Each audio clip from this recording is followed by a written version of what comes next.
What's the first word that comes to your mind when we say female founders? Girl boss, strong, inspiring, powerful, undervalued?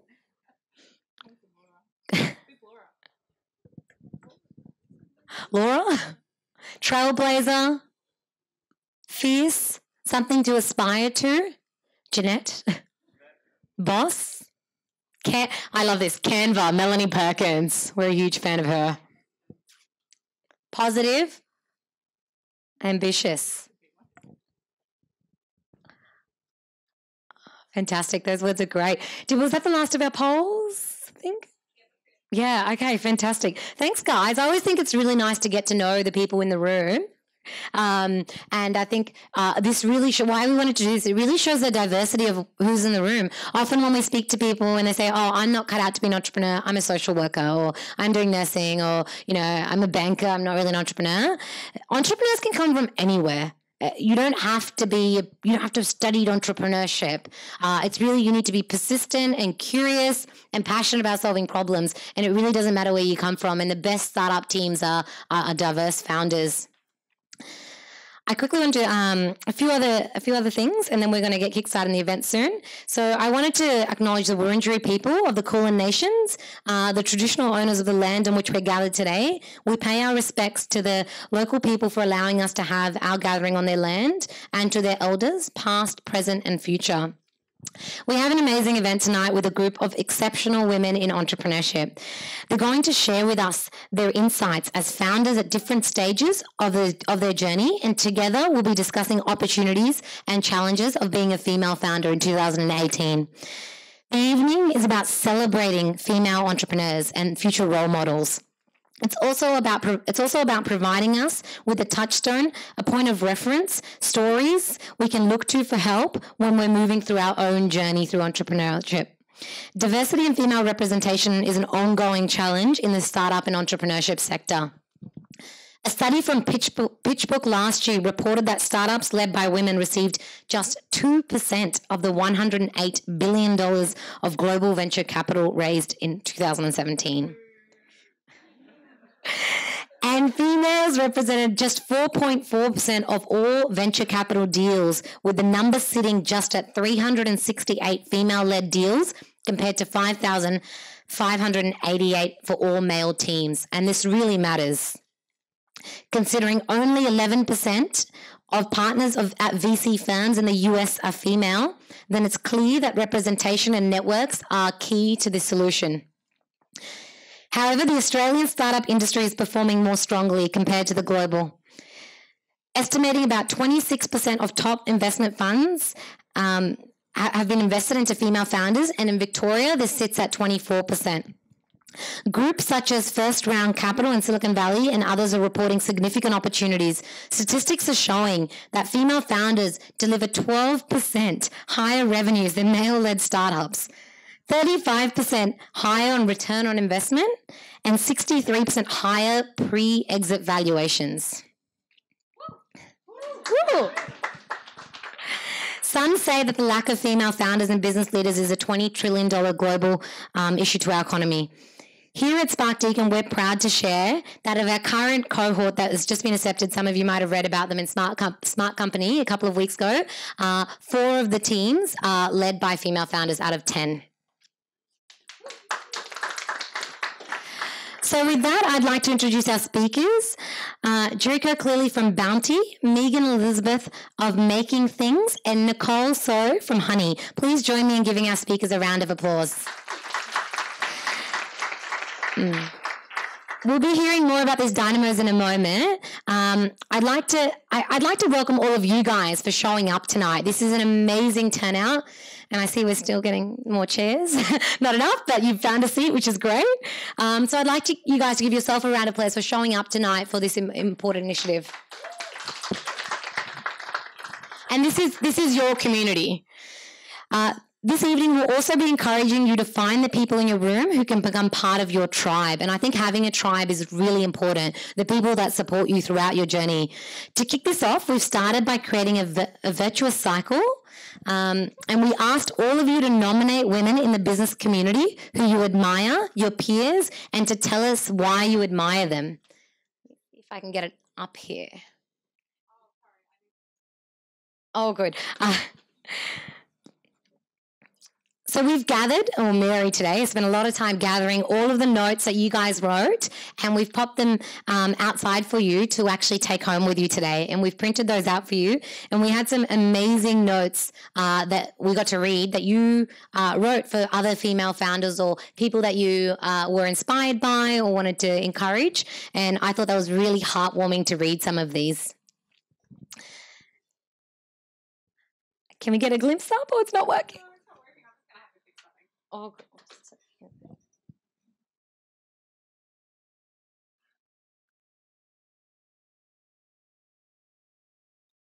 all good. Just bear with us for a minute while we fix this. I might introduce our host just while we're working on this. So tonight's event is being hosted by the brilliant entrepreneur in her own right, the Hacker Exchange's Jeanette Cheah. Jeanette hosts entrepreneurial programs in Silicon Valley and Tel Aviv in a bid to grow Australian entrepreneurs and nudge great ideas towards reality. She's an active community member involved in a remarkable number of organisations, including the League of Extraordinary Women, Women in STEM, Code Like a Girl, and Jeanette is also a mentor here at our Spark Deakin Accelerator program. I can't think of a better place to be guiding us through the discussion tonight, so please join me in welcoming Jeanette. And just 5 seconds before I hand over to Jeanette, I just wanted to show you some of these. These are some of the notes that you guys wrote to other females as a gratitude gesture. I think Madeline Sigston, my mum, her dedication, passion and determination.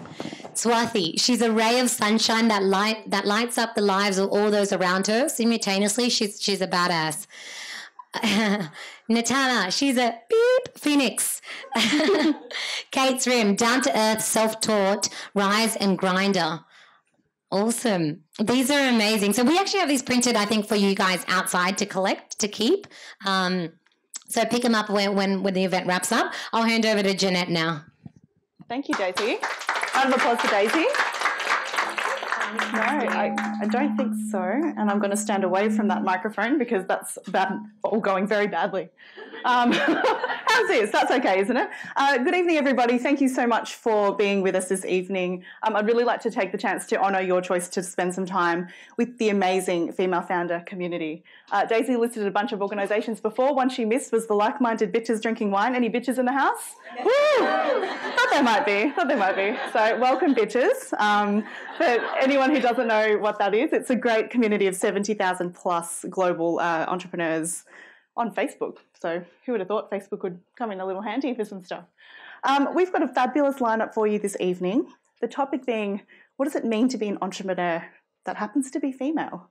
Do we think we've got some specific female issues as entrepreneurs? Got a couple of nods. Throw me some. Give me who's a founder? Amazing. Who's a emerging founder? Awesome. Okay, we've got and who would consider themselves an ecosystem supporter? Pretty much everyone else? Fab. Okay, so throw me a couple of specific female issues that you reckon we might be facing these days. Balance. Great word, absolutely. Anyone else? Confidence. That's definitely a thing we struggle with sometimes. Being taken seriously, thank you. I had a conversation with a male friend once. We were talking about starting something together, and without even consulting me, he just assumed he was going to be the CEO. I was like, but why? But maybe I could also be the CEO. So I just wanted to share a couple of things about, what being a female founder, what it's been like for me. And it means going to a networking event and having a razor-thin line between networking and flirting. It's a really razor-thin line. It's having a chat to a friend who's just had a baby, and he's talking about how hard it's been on his partner to have that baby, and yet we're both entrepreneurs. And I said, mate, how do you reckon you would go doing the same job as me if you'd just had the baby, having seen what you've now seen? And he's like, oh, that's really tough. It means actually, giving financial support to some female entrepreneurs to come on our Hacker Exchange journeys, because we're so passionate about getting that diversity up. It's about sort of, all these different things. It's having that imposter syndrome, demon in your head where you think, why am I here? who gave me the permission to stand here in front of you. So just a couple of small things of like my personal things, and I think, we're going to hear some amazing stories from these women. The very first one I'd like to bring up to stage, holding the mic, who is going to deliver it sitting, because as you may have noticed, she is a moon boot wearer. So she's always been very fashion forward, Jericho. Jericho Cleary, she has, at the tender age of 25, which was, she had already run marketing for Red Bull in 4 different countries for 7 years. She included launching the brand in the Philippines. So she's a bit of a dynamo. Since then, she's now moved into the startup space, working for #Corporate Advice, which is a legal startup system provider. And she helps to support the startups in that role as head of strategy. And she's now the founder of Bountie, which is an amazing platform. I'll let her talk about it, but it's very much driven by her passion and her current values around the environment and our future. And Jericho's highlight and most proudest moment was attending Burning Man last year. So over to you, Jericho. Please make her feel welcome. All right. Let's see if I can stand up. You can stand. Going to try and coordinate both a clicker and a microphone. So my story actually starts at a cafe in front of a screen that looks something like that, wrestling with a problem. So I'm about 6 years into my international marketing career with Red Bull, but I've started to realize that I'm really lacking a sense of purpose in my work. Now, that moment was 18 months ago, and unbeknownst to me, this Google search actually set into motion a series of events that really changed my life in a way that I couldn't have even imagined at the time. 18 months later, that Google search had taken me from this to this. So my name is Jericho Cleary, and I am the founder of an early stage social enterprise called Bountie.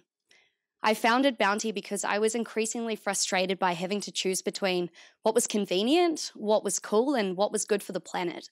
So Bountie is an online marketplace that really exists at the intersection of these 3 things, curating an international lineup of brands that are bridging the gap between style and sustainability. Now, whilst I am very early stage in this journey, I'm really honoured to be here tonight to share with you guys a couple of lessons that I've had on this journey, moving from quarter-life crisis corporate to purpose-driven founder. So that Google search I mentioned earlier, here's how it comes into play. That Google search led me to a group called the League of Extraordinary Women. And having subscribed to their newsletter, this led me to one of their meetups a couple of months later, which was in March last year. Now, attending this meetup, my very first experience with anything startup, I found myself suddenly surrounded for the first time by people that I really wanted to be. Here were these women that were paving the path that I suddenly wanted to walk down, and I just wanted to be friends with them all. So at this meetup, I really experienced for the first time what it was like to pursue value-driven networking. And not only did I meet a number of really awesome women that night, I actively pursued getting in touch with those women that had truly inspired me. And I will be the first person to say that reaching out to a virtual stranger for a coffee date via LinkedIn is bloody scary, but I very quickly realized that actually we've got nothing to lose by doing this. Surprisingly, well, as it felt at the time, majority of those women actually took me up on my offer for coffee. And today, 18 months later, a number of those women are really, really close friends, this one included, and they continue to inspire and support me even to this day. So once I started to get an inkling for this idea that would eventually become Bountie, I found myself becoming weirdly paranoid and quite humiliated to talk about it. However, given I was trying to come up with this idea that was part tech, part e-commerce, and also having zero experience at all in any of these areas, I found this to be really detrimental to my ability to further my idea. It wasn't actually until I found the confidence to find my voice and to start talking about my idea that I was able to really start generating some momentum. So one experience that stands out as being quite hilarious was I was coming home from a business trip once from Sydney, sitting on the plane, yarning to my counterpart about this launch party that I could envisage for this half-baked idea that I'd been thinking about, when this woman, who at this point looked like she'd been sleeping, suddenly interrupts and starts furiously lecturing me on how ridiculous it is to even be thinking about hosting a launch party when I don't even have a business model. Now, this was the first time I'd heard the words business model, and as it turned out, this woman sitting beside us was a really successful entrepreneur. And in literally less than 2 minutes, she schooled me on 5 different monetization strategies. I didn't even have a clue what she was talking about, but one of those strategies actually ended up becoming the basis for Bountie. Recognize the imposter. Now, I heard someone say before confidence. Man, this is a big topic, and I think it is for, certainly not just women, for men as well, but particularly for women at an early stage. So the ideation phase with Bountie really took me most of last year, and it wasn't until early this year where Bountie had crystallized to the point where I felt confident to say goodbye to Red Bull. It was actually amazing how leaving the comfort of the corporate hierarchy and claiming to be an entrepreneur really saw a massive uprise of imposter syndrome back into my life. I caught myself using language like silly idea and little business as a preface for describing what Bountie was, and I found myself often being borderline apologetic to say that I was an entrepreneur. Now, I know the old cliche says we should just fake it till we make it, but as an early stage founder, constantly faced with unprecedented situations, I really just didn't find this very effective way to deal with imposter syndrome. And it actually wasn't until recently that I read an article that said the best way to tackle imposter syndrome is with evidence-based confidence. Now, evidence-based confidence is where we track our successes and our progress, no matter how big or small, so that when we're really struck by these feelings of unworthiness, we can look back and remind ourselves and look at this track record that says, yeah, you are capable of epic work and you can handle situations where you're faced by great deals of uncertainty. But, of course, despite being able to do this, there are some days where I just feel really shitty.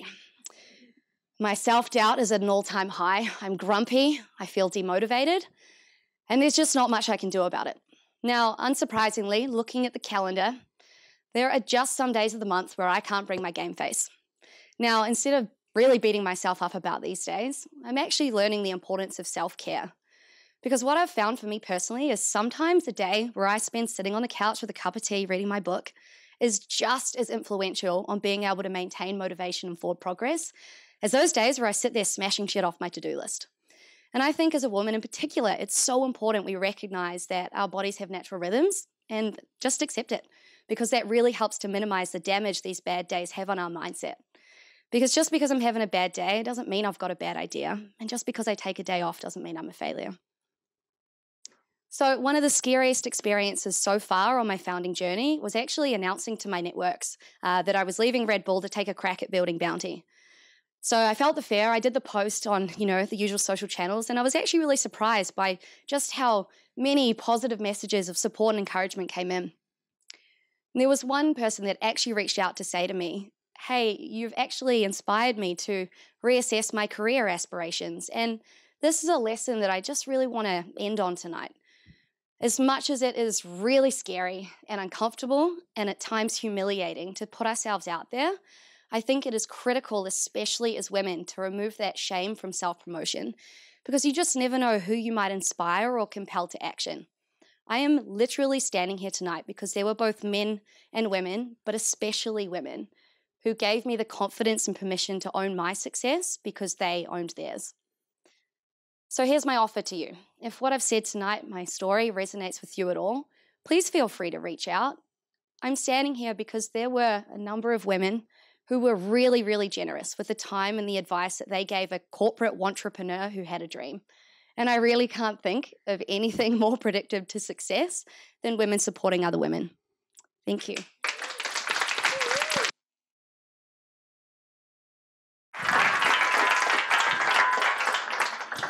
Thank you, Jericho. That's an amazing story. And I remember having a lunch with you when you were that young entrepreneur. And I was working 2 days a week at ANZ, starting out my hustle. So, and she was like, you're living the dream. You're getting paid for 2 days a week and you're getting to do what you're doing. So that was pretty interesting. Now that's what she's up to. And I'm completely out of banking. So I would not be putting that on my slide anymore. You know how Daisy said before that 2.2% of venture funding had gone to women in the last, it was 2017? Do you know what? The good news is that's actually up from the year before where it was 1.9. So yes, go us, smashing it. To sort of carry on this conversation, I think, I'd love to introduce a woman who has tapped the funding, bucket, so to speak. Megan Elizabeth is the founder of Making Things. She is a StartMate alumni. She's literally just come off the StartMate journey, so one of the best accelerator programs in the world. She has, and this is just a little bit cool, she went from idea to $1.1 million raise in 9 weeks. Okay, so we're going to hear this story. I'm a little bit in awe, like a little bit girl-crushing right now. She's also previously run a yoga studio for 10 years, so obviously a little bit of entrepreneurship going on in the background, and studied civil engineering, so like, So please welcome, to explain all of this very confusing conundrum, Megan Elizabeth. Thank you, Megan. Hi guys, it is such a pleasure to be here. I was roped in 2 days ago. So when I was thinking about what to tell you guys, there was a million things, and then I was told I've got 6 minutes, so I had to cut out most of them. And what I thought I would do is just tell you the story of the last 6 months of my life, which has been crazy and amazing. And I hope that it will resonate, or parts of it will resonate with some people in the room, to say that your story doesn't have to look like anyone else's story. It can be your story. It's going to go against what we were talking about before. There is no balance. There's 120-hour work weeks back to back to back to back to back. There's no sleep. There's no exercise. There's an all-out obsession with bringing something to life. And I think more than anything, that's what has got me, that amazing 9-week journey. And I think the post-9-week journey of the reality of you've now done that thing, what are you going to do next? So it's an absolute pleasure to be here. Hopefully some of this resonates with you, and if it does, as you said before, come and talk to me. Like, I love telling my story and talking to people, not because I love hearing my story over and over again, but because it resonates with people at different levels. Oh, you did that. Oh, that doesn't look like what I thought it would look like. And I think for all of us, success looks different and it feels different, and we get there in different ways. And that's through hard work, and that's through periods of no balance and all in. So where did it start?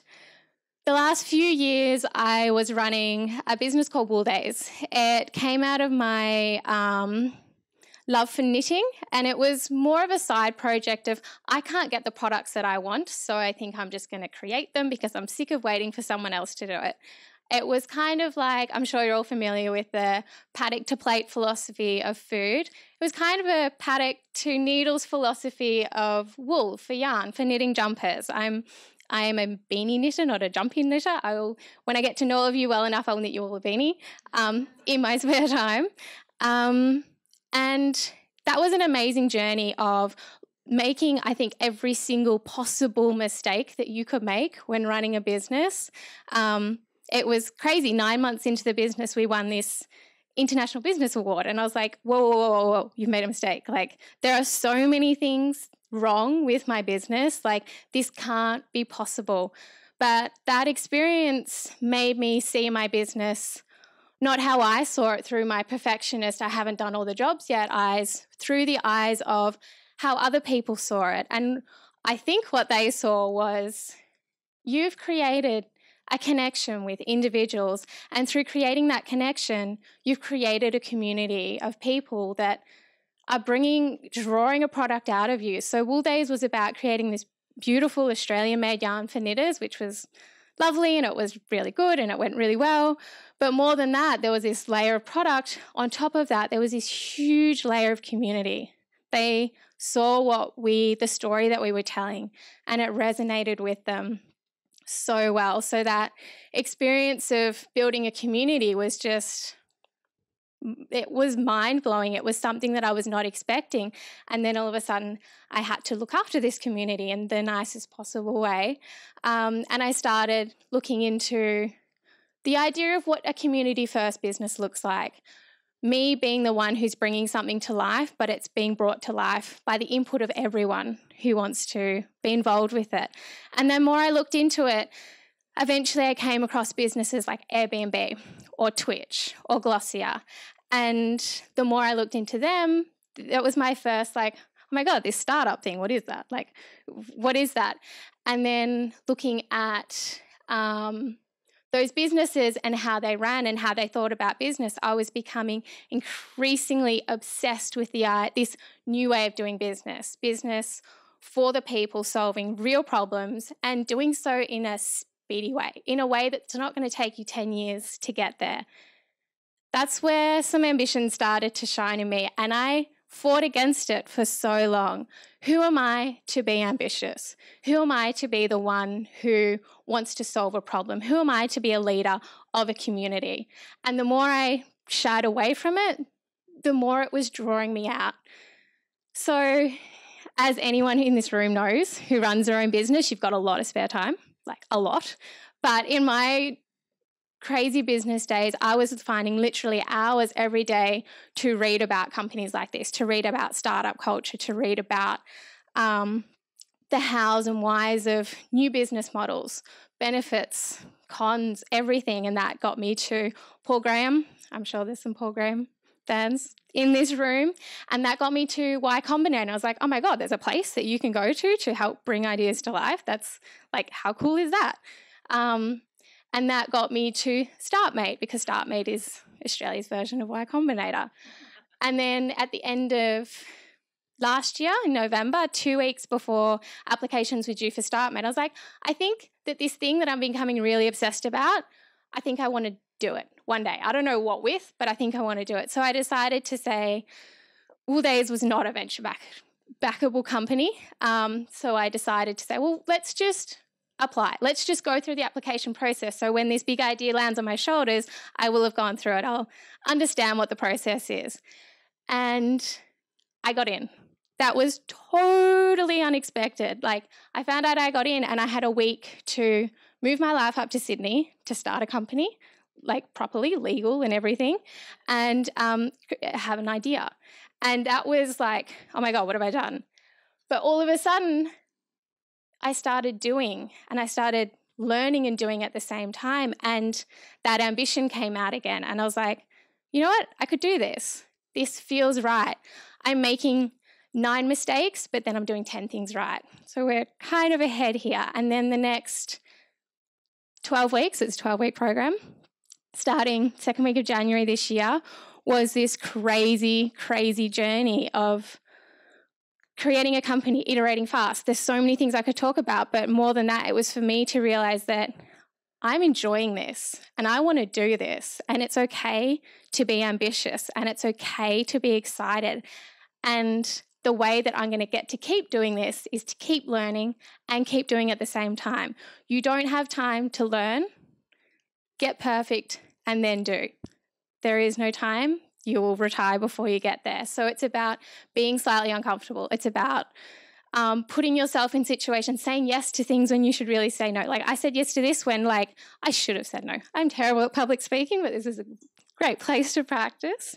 So those 12 weeks, and especially since raising that money, which I'm more than happy to talk to anyone afterwards, because that was a very extremely unique and exciting experience. There was no space for excuses. There was only space for learning, iterating, going back, fixing, and getting the work done. Like, people in here, I think most of you will resonate with, there's people who say they're going to do something, and there's people who have their excuses for why they don't do it, and there's everyone else who just goes and gets it done.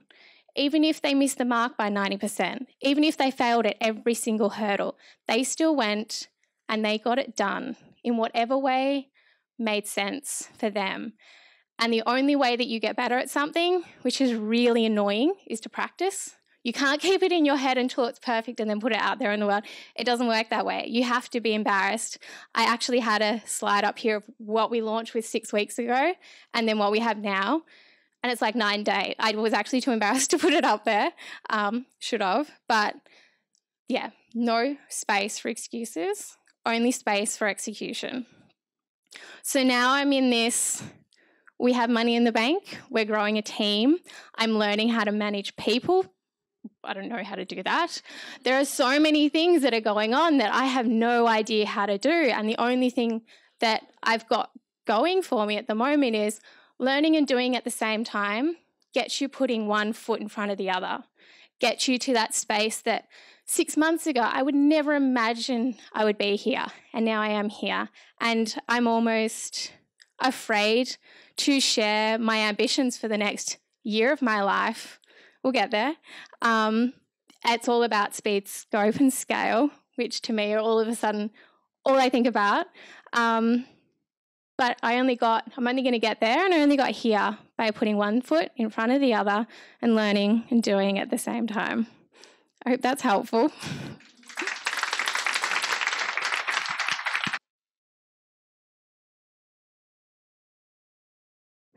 Thank you, Megan. I'm going to go over here, but still try to avoid the microphone. Awesome. One foot in front of the other, absolutely love it. And can anyone else relate to the perfectionist tendencies? Yeah. There is an amazing TED Talk, you may have already seen it. It's called, by Reshma Saujani. She's the founder of Girls Who Code in the States. And I'm going to go back this way. And basically in her TED Talk, it's about teaching girls to be brave and not to be perfect. She told a story about how in college, if there was a coding exercise, often the male students would go into the professor and say, "Professor, there's something wrong with my code." Whereas the women would say, "Professor, I can't figure it out. There's something wrong with me." So absolutely a really poignant story. Thank you for sharing that. Final, but last but not least on our panel is Nicole So, who is the Chief Customer Officer and the co-founder of Honey. And Honey is an amazing marketplace. It's going to be the Yelp or the Zomato of the beauty services industry, which I think is very exciting. With expertise from Zomato, I think Nicole is very, very well placed to do that for us. She has a bit of a prickly past, which I will let her explain a bit later. And she's also another StartMate alumni, as well as a Melbourne Accelerator Program alum, which is amazing. And another founder who has also managed to raise $1.8 million in seed funding. So I think we can agree we are an amazing company tonight. Please welcome Nicole.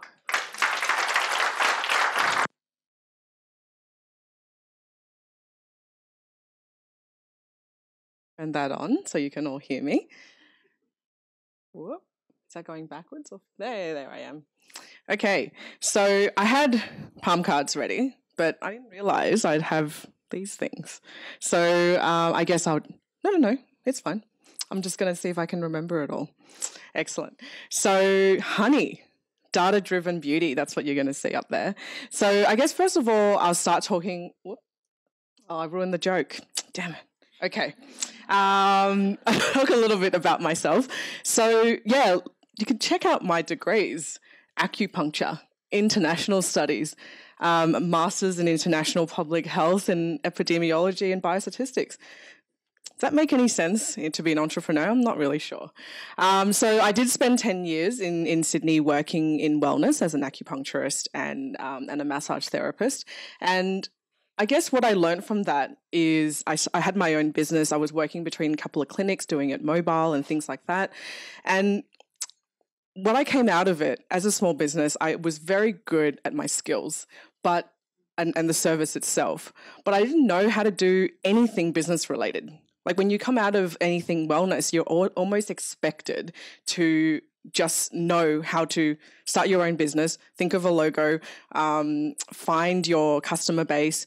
And when I asked other people about it in my degree, it was just like, well, why don't you just start a Facebook page and get your friends to like you? And I was like, but my friends already like me. How do I get strangers to like me? So that was the prickly story that Jeanette was referring to. And I guess from that experience, I learnt the pain points of wellness small businesses. And this is sort of why, one of the reasons why I decided to work on Honey, which is in beauty and wellness. So I think one of the things I encountered being a woman in wellness is that it's almost assumed that was the stereotypical, like we take care of people, we nurture people, and there's obviously a bit of stigma that comes with massage therapy.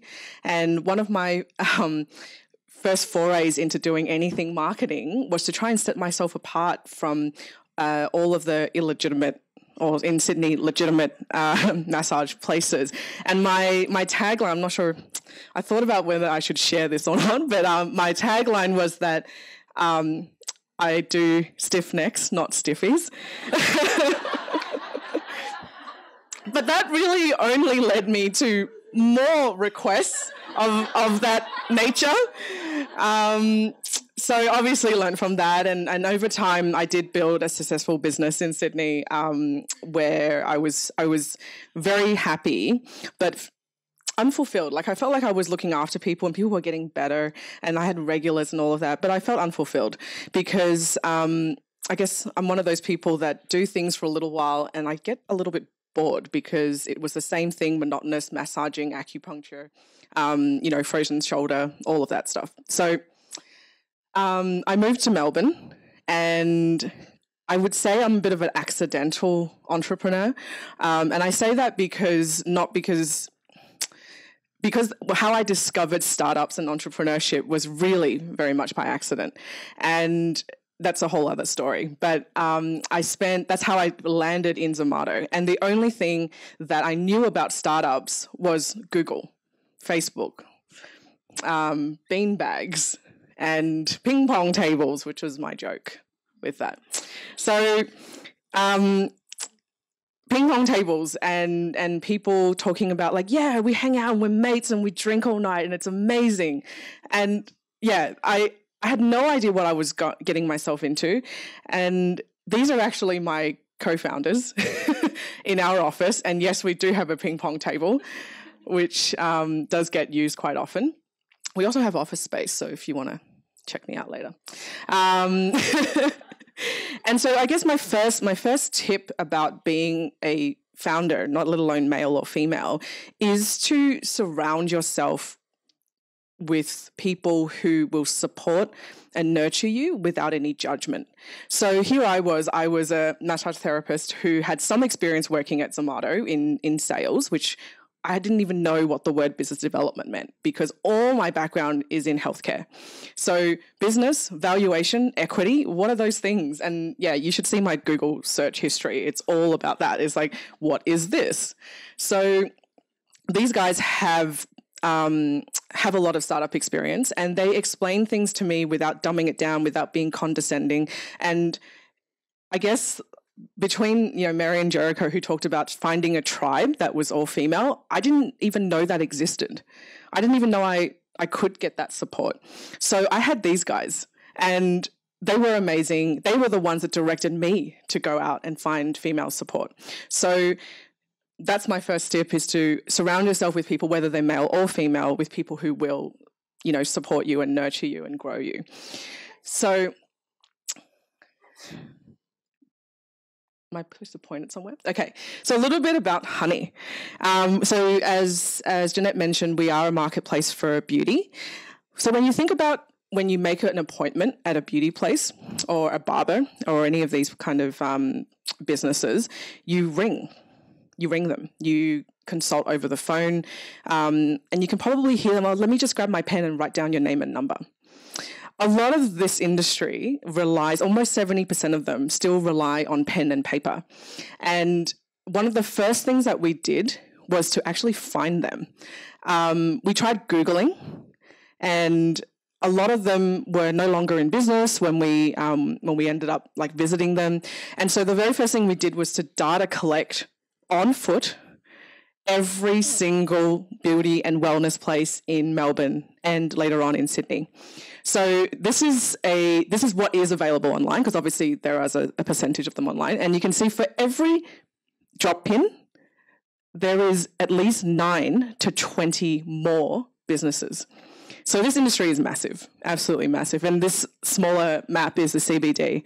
And that was my next tip, is that do things that don't scale. So this is, again, a Paul Graham, as mentioned by Mary Elizabeth, there's a really, really good article that talks about all the most successful startups and that have done things that don't scale. And the reason for that, which will be my next point, is that so you can learn and pivot. So first thing was like getting the data, creating the marketplace. And one of the hardest things was not only meeting the owners who've never heard of us and had never even, because they're so low tech, they didn't even know what a marketplace was or a platform. So there's definitely an element of education there.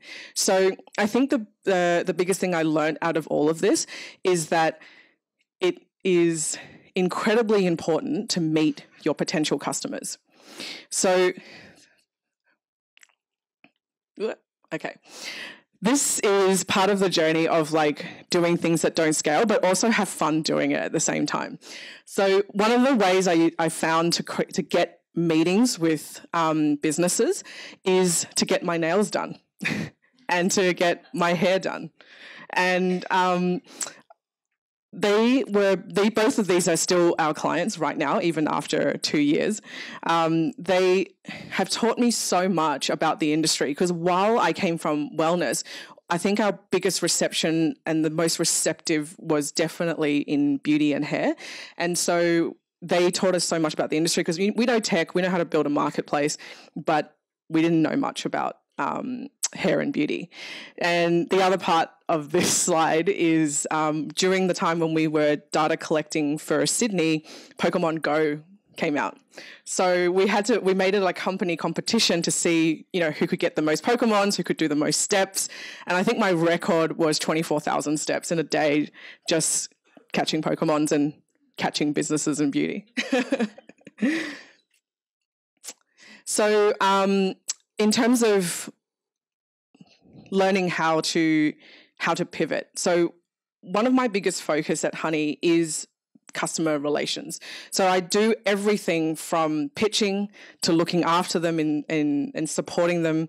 And I think the greatest thing I've learned from them is not only that I need to take on what they're saying to develop our product, but also be inspired by them.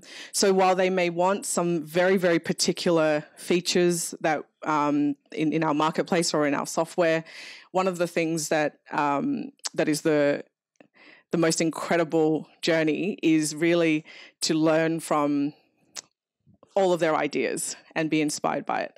So we then came up with our software, where we discovered that while there was software already out there, they weren't doing what the hair and beauty industry really needed. So we have a very smart predictive marketing. We have an artificial intelligence chatbot that talks to them and understands their needs and their customer behavior. And it's incredible how receptive the customers are about this.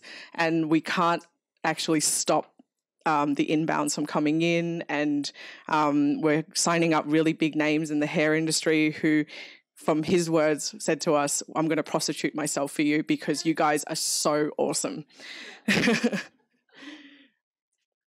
So I guess that was my last slide. I thought there was another one because I had a really good pun on that. But there you go.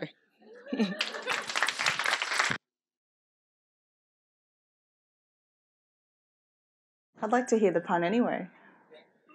There was this whole thing I wanted to talk about where I was like, I was the queen bee of honey, and that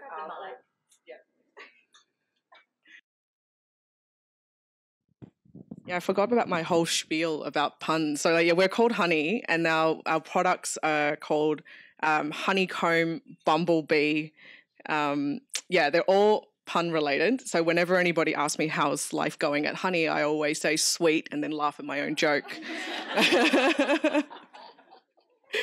Yeah. Thank you. Thank you for that. That was great. Nicole, everybody, give her one more round of applause.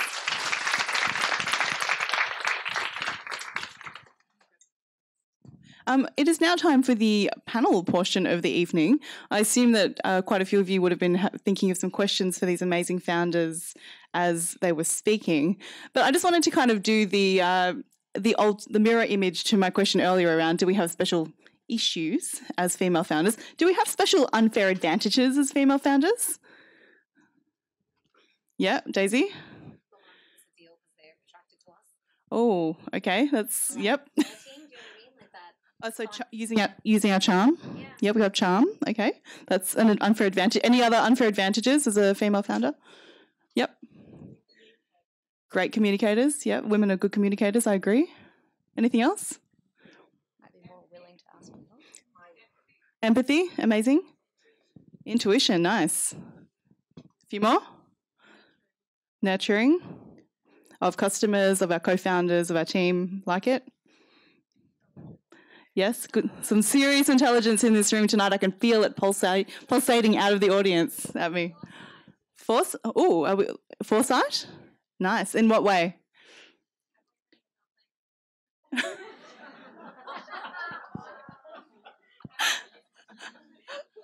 Bit of planning, forward planning. It's quite a few like amazing unfair advantages. What about the panel? What do you guys think? Any unfair advantages of being a female founder? I think we might be more willing to ask for help sometimes. More willing to ask for help? Yeah, show some vulnerability. I think if you get in a room and you have something to say, people will listen to you if you hold that energy. Very true. I guess initially being assumed as like the underdog. Yeah. Being underestimated. And then shocking them that you're not. Yeah. Mindy Kaling has a quote, I think, when people ask her why she's so successful. She said that her parents raised her with the confidence of a white dude, like a 6 foot tall white dude. So she likes being underestimated. Yeah. Not enough. Can you? Okay. So the Slido, I believe, is available for you to put some questions on, Mary. Is that right? Yep. So if you do have a question, feel free to pop it up on the screen. We might even start with the one that's up there at the moment. Nicole, it's for you. When you walked into businesses to interview them, how did you do it? Was it cold? Or did you just get your nails done? I just got my nails done. You should check out my nails now. No, we did a combination of cold calling, cold emails, and just walking in. We just walked in and I think at the time when we first started in Sydney and Melbourne was quite different. I meant to say Melbourne. It was the first city that we did. We had just been accepted into the Melbourne Accelerator program, and so we used that as credibility. We were like, "Hi, I'm from Melbourne University. I'm doing this amazing project in building a beauty marketplace." And they were like, "What's a marketplace?" I was like, "Website, use the word website. Building a beauty website where we can, get you online bookings and get you seen by more people searching on Google and all of this." And they're like, "Well, what do you need?" I said, "Just publicly available information that I would just digitize and people can find you by the service and the location." And I guess at first it was really nerve-wracking, but you just have to go in there with confidence because it is a sales pitch in a sense, and just say it like that. And we got turned away for sure, or people who there was a little bit of a language barrier, or they would say, "Can you come back later?" I'm like, "Oh, I just need to do this really quickly. So, I'm not going to come back to this area anymore." So it was definitely trial and error. We tried a lot of different pitches, and usually it's just like in and out because we basically did an average of about anywhere from 40 to 60 venues in a day, depending on the density of the area. Yeah. I love the fact that you were kind of pivoting and iterating your pitch every time you went into a different store. That's amazing. That's like the literal learning on the job, right?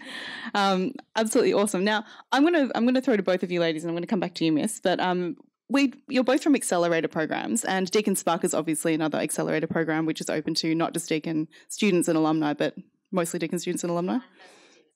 One person on the team needs to be somewhat affiliated with Deakin.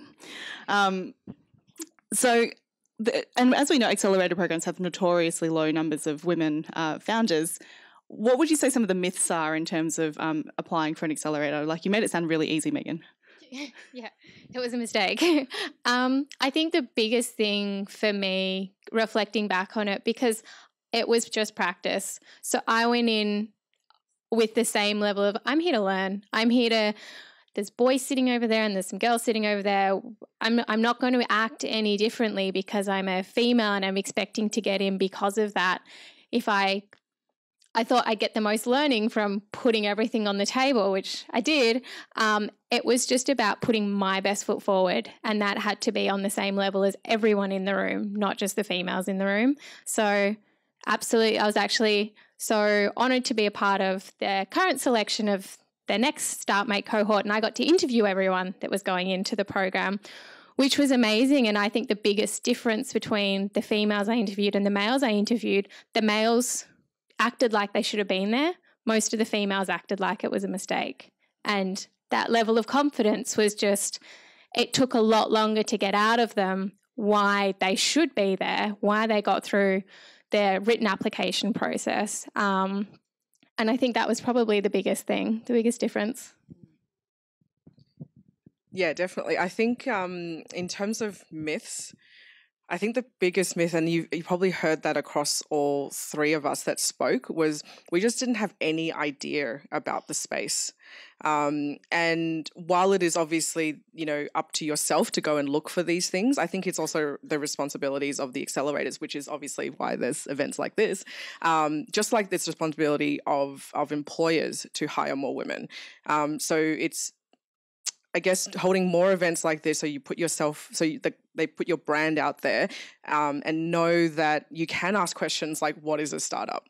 and not be laughed at, or have to secretly Google it like we had to. I guess, I want more people to come up to me and ask me what is a startup, rather than look it up themselves, because it's very different for all different founders. So be ignorant in public, not in private. Yeah, totally. Love it. No judgment. No judgment. Love it.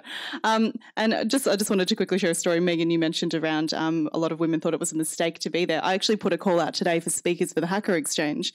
I received 3 male, people contacting me and one woman.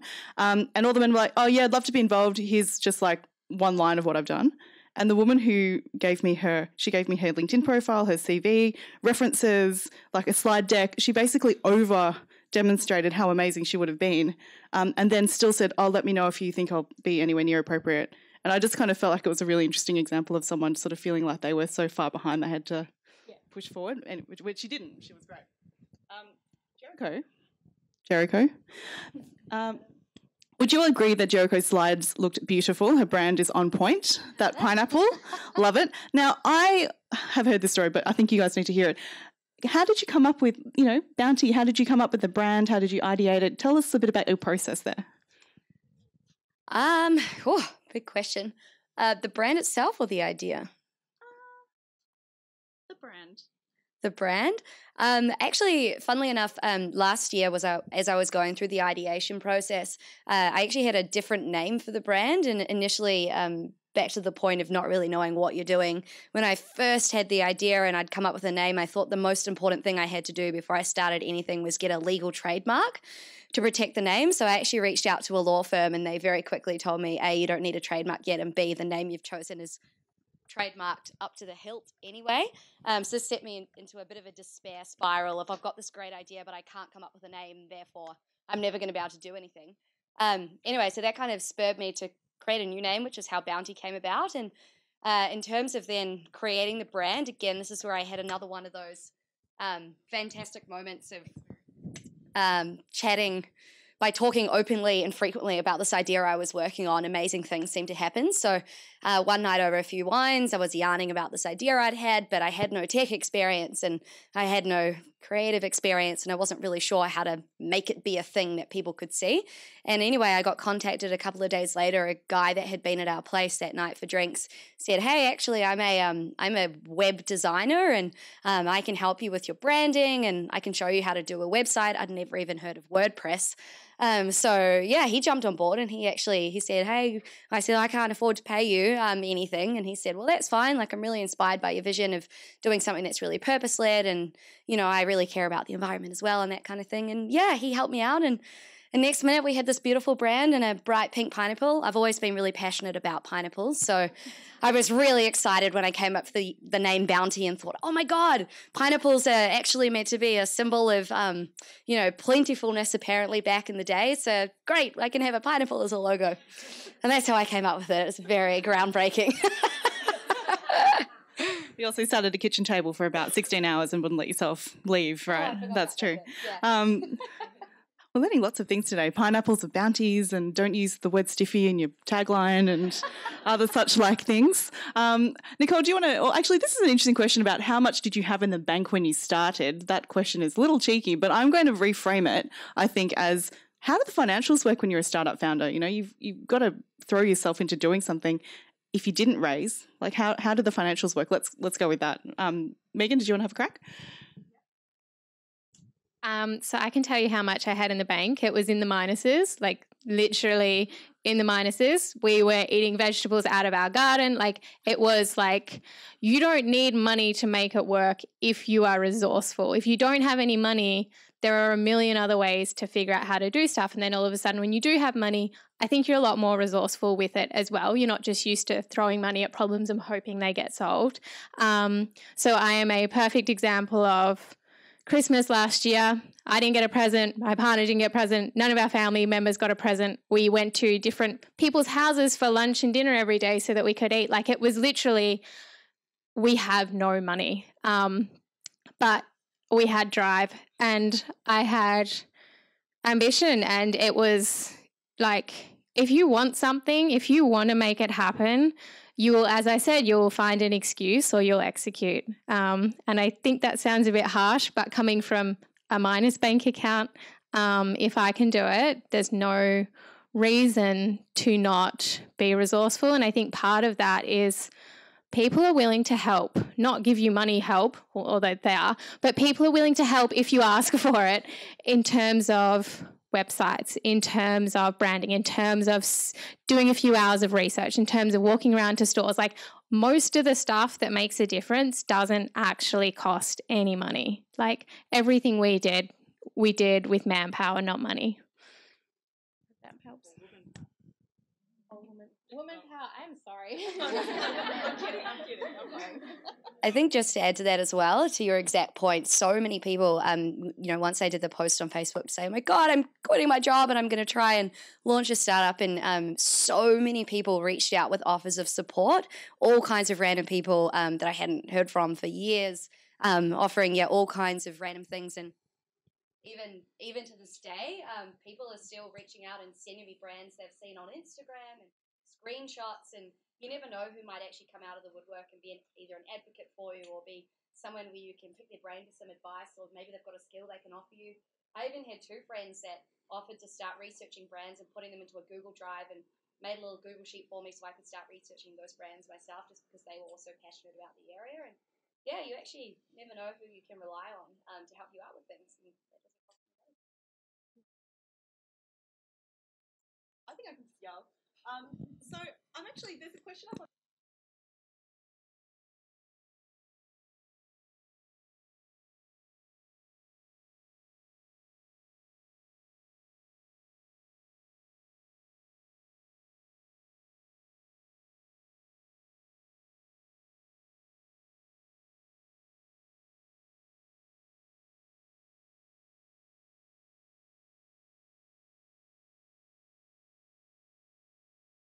What about yours?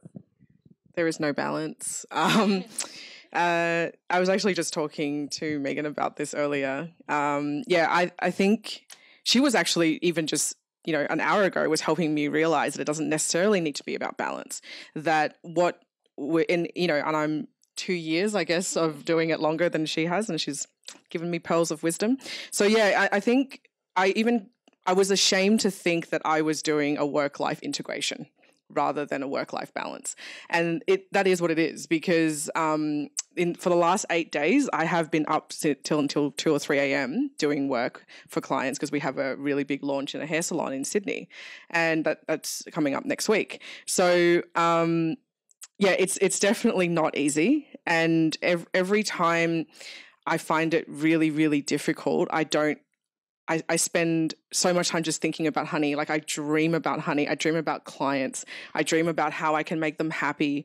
We have, we do, as I mentioned before, we have an AI chatbot, which answers about 70% of the queries, but I'm the other 30%, plus a few members of my team, but I'm the one that's up at 1 a.m. when a client asks, how do I change a photo on my profile? And then I'm walking them through the steps. So it definitely isn't easy, and it still probably will be this hard for a little while longer until we find, the right people for our team, and, and think about the next thing that we're doing, next project, the next expansion, the next launch in another salon. It is hustle, hustle, hustle always. Yep. Not really good advice. I just wanted to quickly jump in here and say, like we are, and I'm sure so many people in the room are, if you're a founder, it's your job to believe in the impossible and then do whatever it takes to make it happen. So I think we all sound incredibly positive, because it's not because we're deluding ourselves, but it's because we have to believe that we're going to get there no matter what. And that, yes, it can sound simple, but it was as simple as we wanted to do it and we did what it took to make it happen. You know, as I said, 100-hour work weeks back to back to back. It is unglamorous, the most unglamorous work that you'll ever do. But for a lot of people in this room, that could probably is almost also the most exciting work you'll ever do. So in no way is it simple or easy. It's just we can't believe that it could be anything but what it is. Awesome, thank you. I just want to also make the point that like we are a certain demographic here. Like we're not necessarily like having multiple children on this panel, or we don't have heaps and heaps of debt. So it's not going to be realistic for everybody to have that kind of situation, right? So I guess what I love about, I guess, the founder community is that there are so many different ways to achieve your particular goal. Jericho, did you want to add your particular thoughts on sort of the balance thing?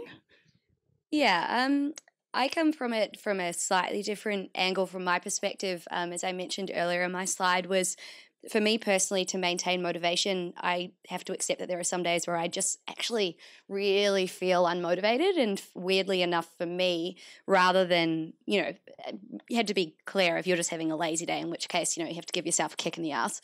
That happens, like everything in life. But if there are days where you're just in a really bad frame of mind for whatever reason, actually leaving it alone and coming back to it tomorrow, I've found has been really, really phenomenal for me at an early stage to maintain motivation and not actually causing me to get to a point where I hate my idea and I hate the fact that I'm trying to build a startup. So just actually being really, I guess, respectful of what your state of mind is at a given point of time. And I recently went to London to visit some friends. I used to live over in the UK and haven't been back in a while.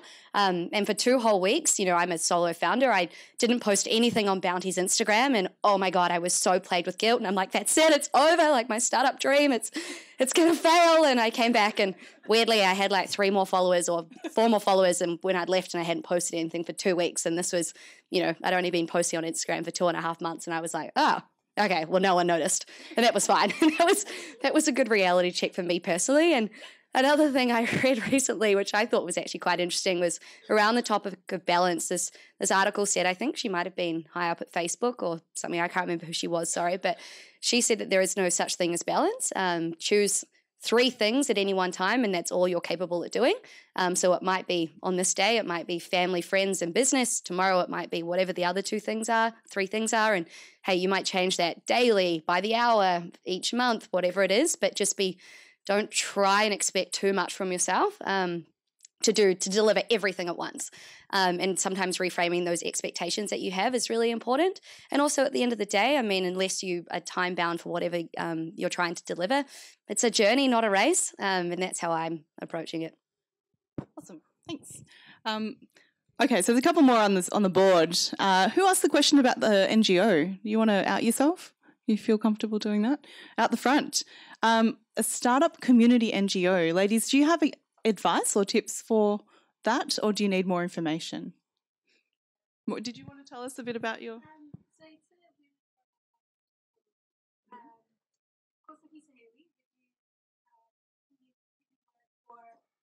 Best friends. So we started as a friendship group for a lot of immigrant women in the West, where they come from different countries, but they have no one to talk to.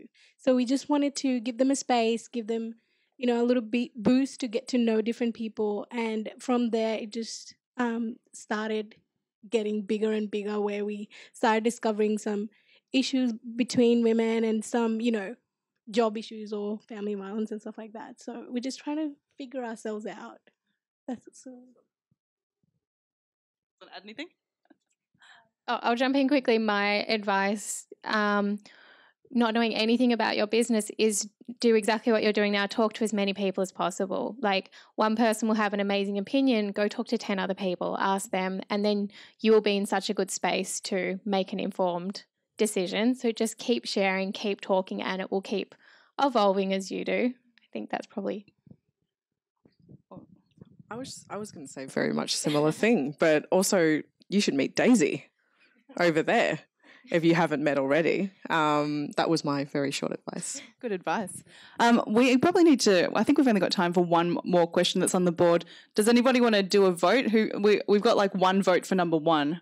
Any other votes? I'll give you like another moment if anybody wants to vote them up. I might leave that first one for a conversation over a glass of wine afterwards, and I'm going to actually go to the looking back on your experience. So if you were back at day one, what would you tell yourself to do back at day one? What would you do differently? I would probably say just I spent so long agonizing, like the point about perfection, agonizing over a name. It had to be a perfect name, and I couldn't possibly launch an Instagram until I had a perfect name, and I couldn't talk to anyone about it until I'd figured out my idea. And then for months I was convinced I had to build an app. And again, it's so hard when you're a first-time founder because, as I experienced, you just don't know what you don't know. But looking back, I wish I'd read a book called The Lean Startup by Eric Ries, however you pronounce his last name. And essentially his whole lean methodology is just get started as fast as you can. It doesn't have to be perfect. So I wish I had read that book much faster, so I could have probably taken about 9 months out of my ideation journey. If I look back at now, I made a landing page and, our MVP is almost ready to launch in the Instagram community. I'm like, Jesus, I could have done that within 3 days of having an idea, and instead it took me 10 months. God damn it. But that's actually sometimes how it rolls when you're a first-time founder. I would totally second that. Don't wait until you feel ready or until it's perfect. Just go for it. I think my experience of going through the accelerator program, looking back now, I would say that you need to always keep one eye on the bigger picture. Why are you doing it? Like, don't get caught up in the details. Sometimes you can lose, I'm sure we all knew this, days trying to figure out this nugget that sits over here that is totally irrelevant to the rest of the business or moving the needle or anything. And as a solo founder, you can lose days of amazingly productive work trying to figure out little details that just don't matter. So just always remember why you're doing what you're doing and what actually matters. That 80-20 rule is a rule for a reason, I think. I think since day one, if I could do it all over again, I wish that I knew about communities like this a lot sooner. And obviously part of that is my own fault for not looking, but also I didn't know it was there, so I didn't even know what to Google. The other thing is definitely because I work, my company is at the moment still majority men.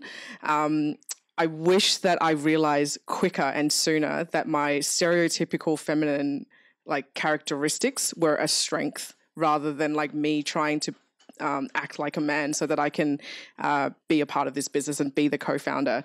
But what I found over the last 2 years is that my traits and my strengths are actually complement the men's. And what we have is a very dynamic leadership team that was able to, scale a lot quicker, find the right people to join us. Yeah. Amazing. Thank you. Can you all please join me in thanking our panellists?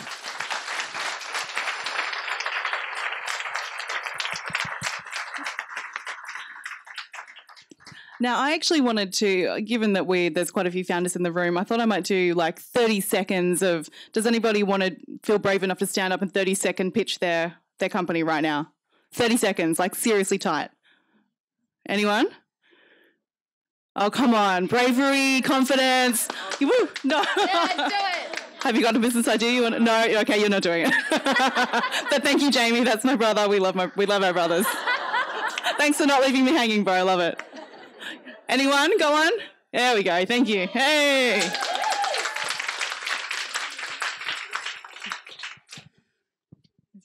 So I'm Juliette Moran and my co-founder Louise Johnson. We have founded a business called Empowering Parents. We're actually part of the Spark Deakin Accelerator program. So Empowering Parents is a subscription-based model, and we aim to provide parents and people caring for children with access to evidence-based resources and training to support them in making educated decisions around how they choose to raise their children. So we provide workshops, one-on-one support, and we've developed a range of resources that we then offer to individuals but also to businesses to pass on to their staff.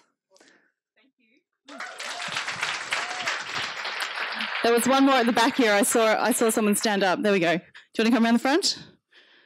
Awesome, awesome. 30 seconds starting now. All right. I started a company called Flying Solo Gear Company. It's a motorcycle gear company, primarily for sport bikes, but I'm also expanding to do over-engineered crash-proof backpacks. My first backpack is launching in October, so if you want to follow Flying Solo Gear on Instagram and Facebook, that'd be awesome. This is my first true product, and I'm scared shitless. It's scary being a female in a motorcycle industry, I gotta say. Holy crap. That's it, yeah. FlyingSoloGear.com. Thank you. Flying Solo. What's going on over here? Is it motorcycle gear for ladies? Both. Okay, all right. Well, it sounds like we're making some connections here. I'm very excited about this. I'm going to very quickly pitch my business. The Hacker Exchange connects early stage founders and future leaders to Silicon Valley, Tel Aviv, Singapore, and other innovation hubs. Students can get academic credit, both undergrad and postgrad, if that is something that appeals to you. 2 weeks in California for a subject with a credit. Feel free to chat to me afterwards if you like. Okay. And I think that's it. Are we done? Thank you, Jaycee. Thank you. Thank you so much. That was amazing.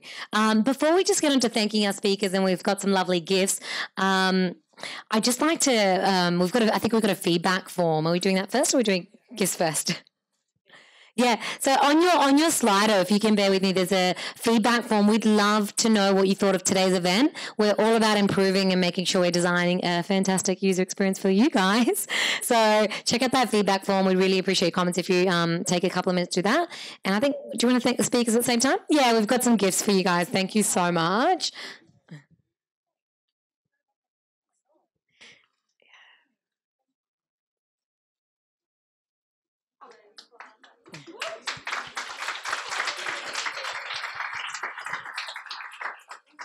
I guess I want to share a quick personal story as well. I think when I was about 21 years old, I was asked to, that wasn't too long ago, I was asked to sort of join a board of a small public listed company.